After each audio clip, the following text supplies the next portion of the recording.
जी बताएं, क्या नाम है आपका? ये मान सिंह। मान सिंह जी, क्या क्या मामला है? ये कौन था? ये क्या मेरा पौत्र था जो 6/2 को महेशचंद के ट्यूबवेल पर गया और वहाँ से फिर वापस नहीं लौटा। 8 तारीख में हमने गुमशुदगी की रिपोर्ट दर्ज कराई। उसके बाद जो है इधर उधर ढूंढा, लेकिन कहीं कोई पता नहीं लगा। 9 तारीख को महेशचंद के कुआ जो है उनके खेत के पास वाले में, उसमें इसकी साइकिल मिली।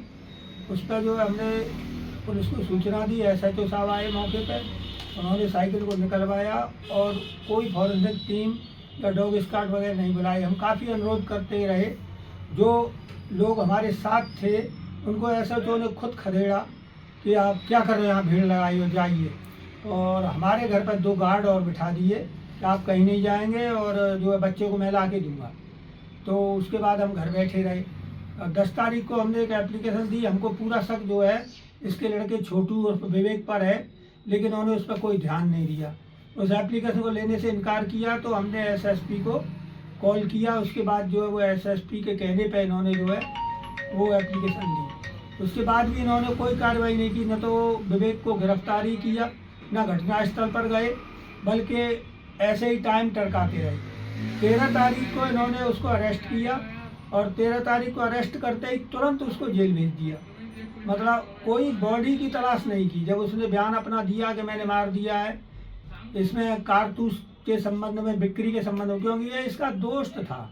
असल में SHO गाड़ी चलाता था, SHO से अच्छे संबंध थे, दलाली करता था इसका बड़ा भाई तो मनोज। इसलिए जो है पुलिस ने कोई वो नहीं की। तो हमने इस पर 13 तारीख को जो है SSP साहब से मिलकर इंक्वायरी चेंज करवाई। तो विवेचना थाना रामगढ़ में ट्रांसफ़र की गई, लेकिन रामगढ़ वालों ने भी कुछ नहीं किया। मात्र 6 घंटे का रिमांड लिया। उस रिमांड में कोई पूछताछ नहीं कर सके। उसके बाद जो हमने फिर दोबारा SSP को दिया में कि ये कुछ नहीं हो रहा है, 15 दिन उन्होंने ऐसे ही चला दिए। हमने मजिस्ट्रेट साहब को भी फेयर वेरिफिकेशन के लिए दिया, लेकिन उन्होंने फिर एक टीम गठित कर दी SSP साहब ने। टीम के पीछे हम घूमते रहे। उसमें SP सिटी, CO सिटी और लोग भी थे, सर्वेलेंस वगैरह, लेकिन सिवाय आश्वासन के हमको कुछ नहीं मिला। हम तो ये सोचते रहे। हम फिर उसके बाद IG, ADG और DG साहब तक गए। उन्होंने SSP साहब को, जो जिसके पास जाते वो SSP को ही बोलता कि आप जो है जल्दी से इनकी बॉडी का पता लगाओ।